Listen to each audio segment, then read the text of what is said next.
Have you ever stopped to wonder if what you've always been told is healthy might actually be speeding up your aging? Because today, you're about to hear something few people dare to say out loud. Walking too much after the age of 70 can silently drain your strength, damage your joints, and accelerate the very aging you're trying so hard to avoid.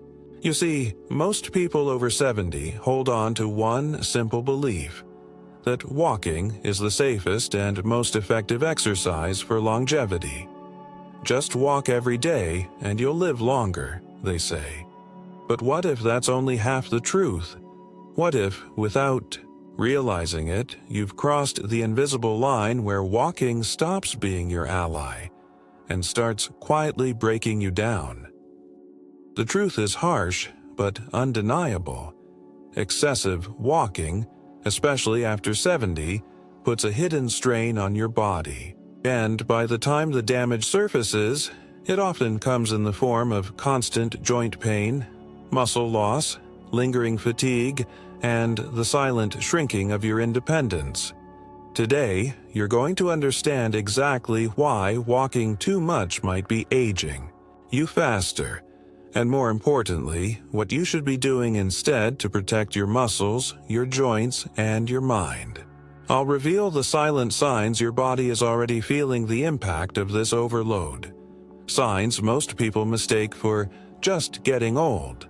And you'll discover the proven habits of the healthiest people on Earth. The ones who age slower, live stronger, and, yes, walk less, but with far more wisdom. And there's a reason you need to stay with me until the very end. Because the final sign I'll reveal is the most dangerous of all.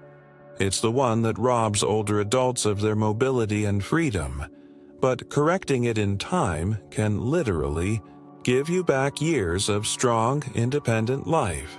So, if you're ready to uncover the real secret to aging well and learn how to make every step from now on work for you, not against you, type number 1 in the comments right now. There's a silent thief that comes for us all as we age: muscle loss. And for those like Robert, who rely only on walking, it arrives faster than they ever imagine. Most people believe that as long as they're moving, they're safe. Robert thought the same. Every morning he laced up his shoes and hit the pavement, proud of the miles he clocked. But what Robert never understood is that walking, especially long, steady walking, does little to protect the muscles that truly keep us strong, balanced, and independent. What he was really doing was slowly wasting away. Muscle loss, known as sarcopenia, accelerates after 70. The body naturally shifts into a state of breakdown, losing up to 15% of muscle mass per decade if nothing is done. And while walking moves the legs, it doesn't challenge the muscles deeply enough to stop this decline. In fact, repetitive, low-intensity walking can make the body more efficient, burning fewer calories, requiring less muscle engagement, speeding up that loss. Robert didn't see it happening. Not at first, but over the years his legs thinned, his arms weakened. He struggled to carry groceries, to rise from his chair without using his hands.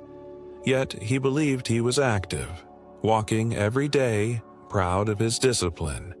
What he couldn't see was that he was shrinking, not growing. Jack, on the other hand, saw the trap. Early in his retirement, he read a study published in the Journal of Gerontology, showing that older adults who relied solely on walking lost significantly more muscle mass than those who incorporated resistance training. Jack understood. The body needs a signal, a reason to hold on to muscle. So, while Robert walked his miles, Jack did something different. Twice a week, he faced the weights. Not heavy, not reckless, but enough to tell his muscles they were still needed. Squats, push-ups, rowing. Simple movements that mimicked the demands of real life. The difference became impossible to ignore. At 78, Jack moves with power. His back is straight, his grip strong. He lifts his own luggage, plays on the floor with his grandkids, and rises effortlessly from any chair. Robert struggles, his body lighter but weaker, his muscles fading. Step by step, science leaves no room for doubt. Muscle is the currency of longevity. Those who protect it live longer, fall less, recover faster. A 2019 study from the American Journal of Medicine found that muscle mass was a better predictor of lifespan than body weight or even cardiovascular fitness. And the tragedy? Robert thought he was doing everything right. But every long, steady walk he took, without strength training, quietly drained him. Few things steal independence faster than damaged joints. Yet, day after day, Robert unknowingly walked himself closer to that fate. For years, he believed that movement was medicine, that pounding the pavement was the best way to keep his body working. And so, every morning, rain or shine, Robert set out on his long walk. 3, sometimes 4 miles, his ritual, his pride. But the truth about joints is far less forgiving. Unlike muscles, which can grow back stronger, the cartilage cushioning our joints does not regenerate easily. Every step Robert took, especially on hard, unforgiving sidewalks, sent shockwaves through his knees, hips, and lower back. Tiny micro-damages accumulated, wearing away the protective layers until the bones themselves began to grind. At first, it was subtle. A little stiffness in the morning, a slight ache after longer walks. Robert shrugged it off. "It's just age," he told himself. But it wasn't.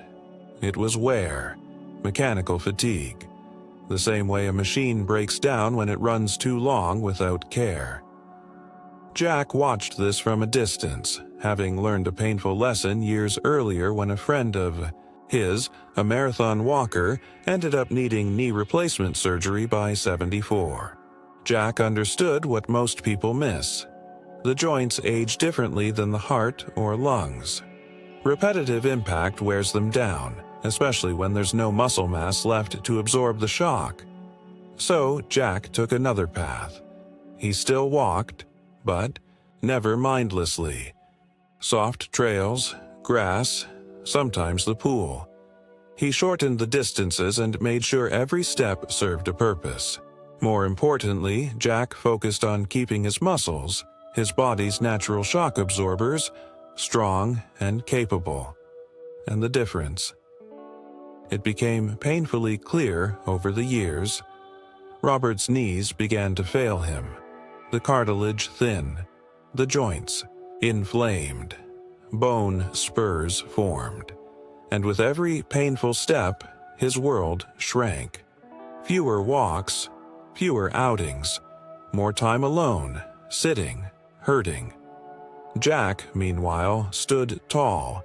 He moved fluidly, knees stable, hips aligned. His secret wasn't avoiding movement. It was choosing the right kind in the right dose. Science backs this reality.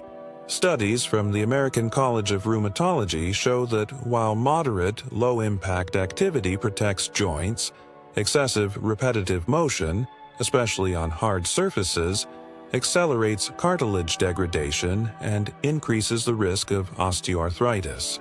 Robert thought more walking meant more health. What he never saw coming was that it also meant more damage, and once the joints go, freedom often goes with them. There's a cruel irony in aging. The very thing we do to feel energized can become the thing that drains us. For Robert, it was his daily walks.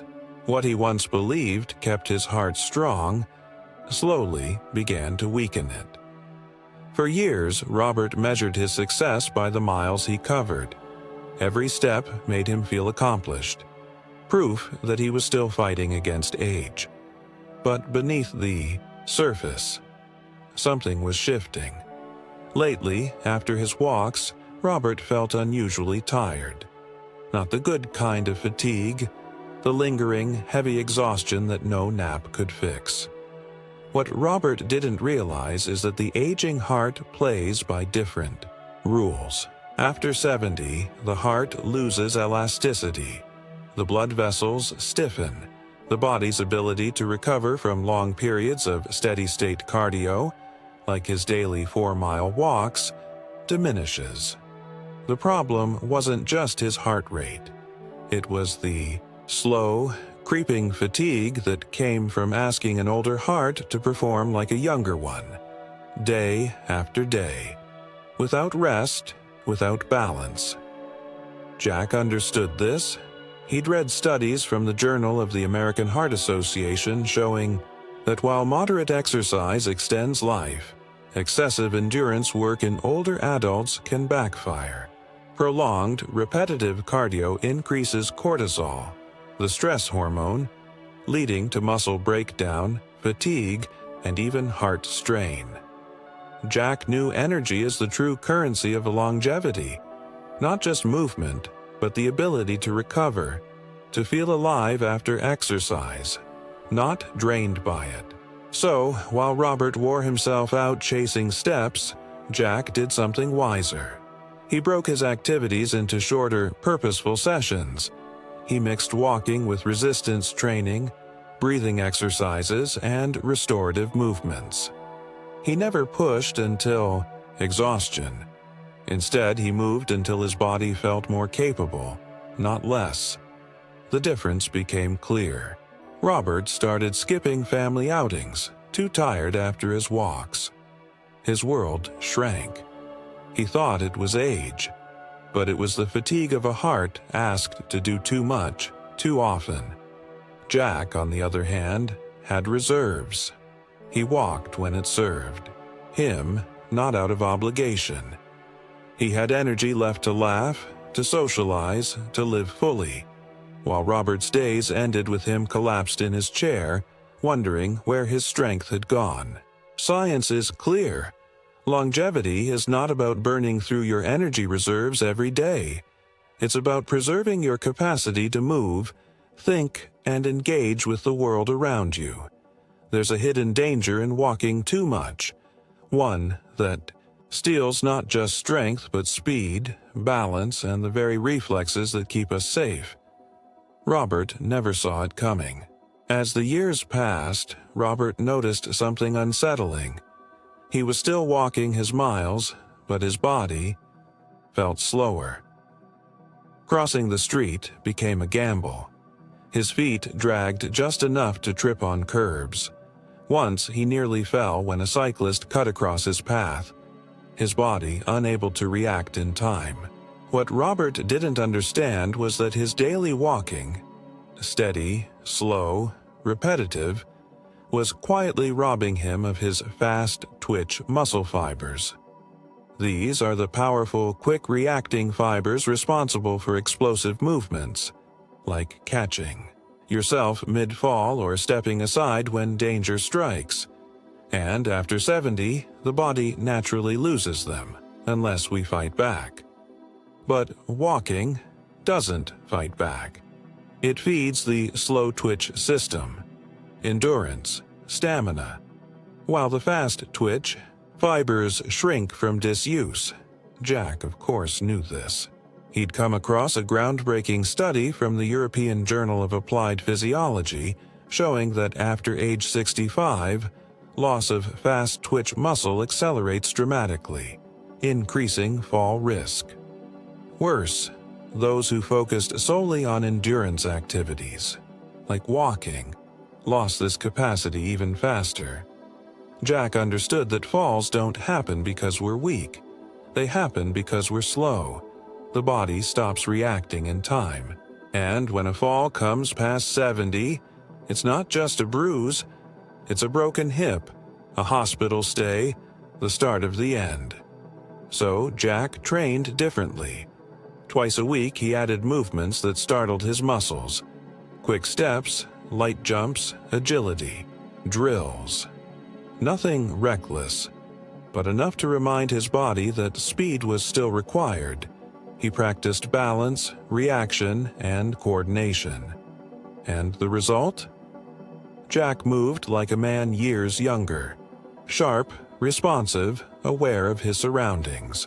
While Robert, despite all his miles, became the man who shuffled instead of walked, who feared crossing the road, who avoided uneven ground. The sad truth is, Robert thought he was protecting his health, but every slow mile cost him the very fibers designed to protect his life. Fast twitch muscle is survival muscle. It's what lets us twist, catch, react. And once it's gone, independence follows. There's a cost to repetition, not just in the body, but in the mind. And Robert, without knowing it, was walking himself into mental fatigue, one dull mile at a time. At first, his daily walks felt like freedom, a way to clear his head, stay active, pass the time.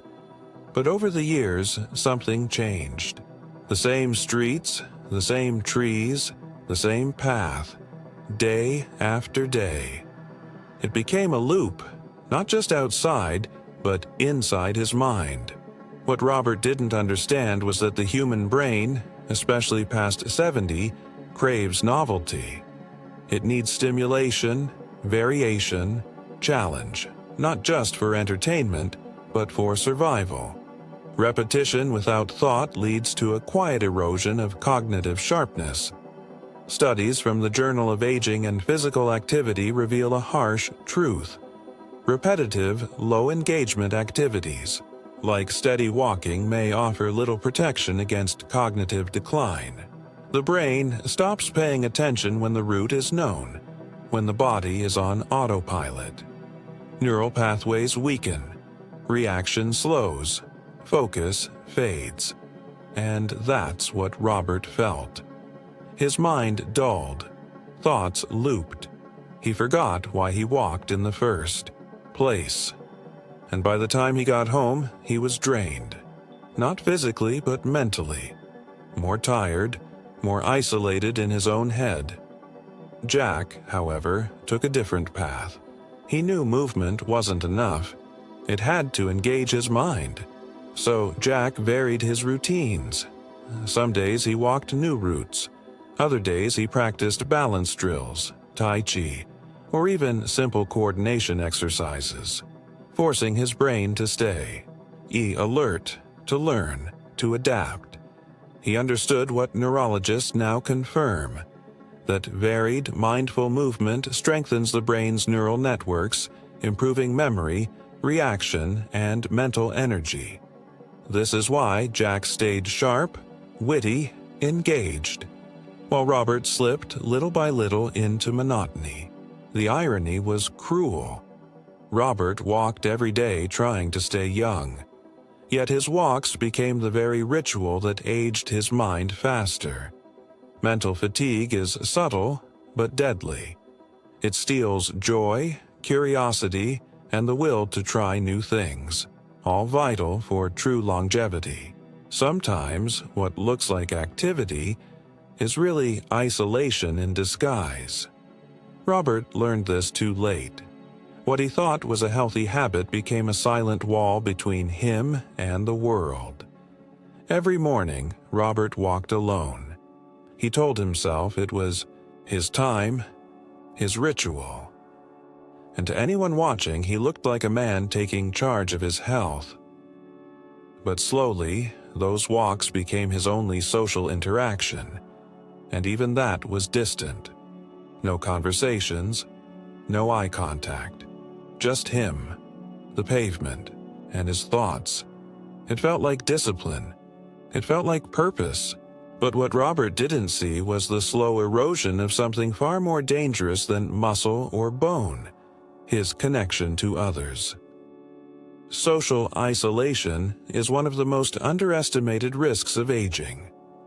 Research from the National Institute on Aging shows that loneliness increases the risk of cognitive decline, depression, heart disease, and even early death. Not by a little, but by as much as 30%, and it rarely happens all at once. It creeps in quietly.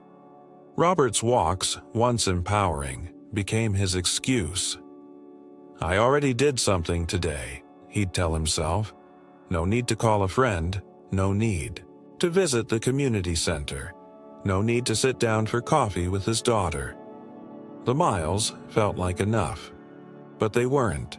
They were a mask, covering the growing emptiness inside.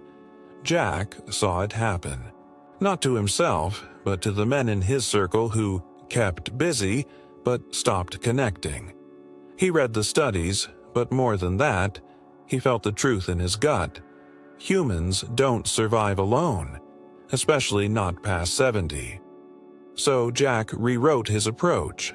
Movement wasn't just about steps, it was about people.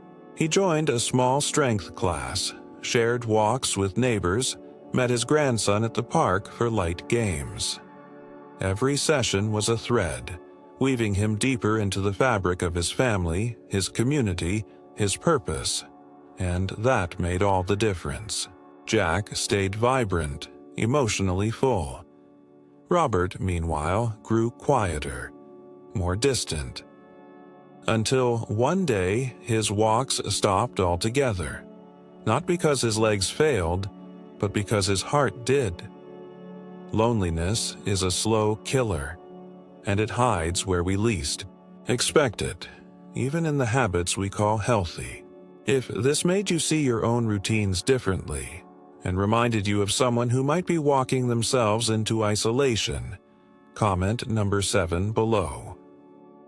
In the end, it was never really about the walking. It was about the choices hidden inside. Every step, the difference between moving toward strength or drifting slowly into decline, between preserving what makes life rich and meaningful, or losing it, piece by piece, without ever noticing. Robert walked every day, religiously. He followed the advice passed down through generations, that staying active was enough. But what no one told him, what far too few truly understand, is that after 70, how we move matters far more than how much, because the body changes. The heart grows weary, the joints brittle, the muscles thin, the mind craves challenge, and the soul longs for connection.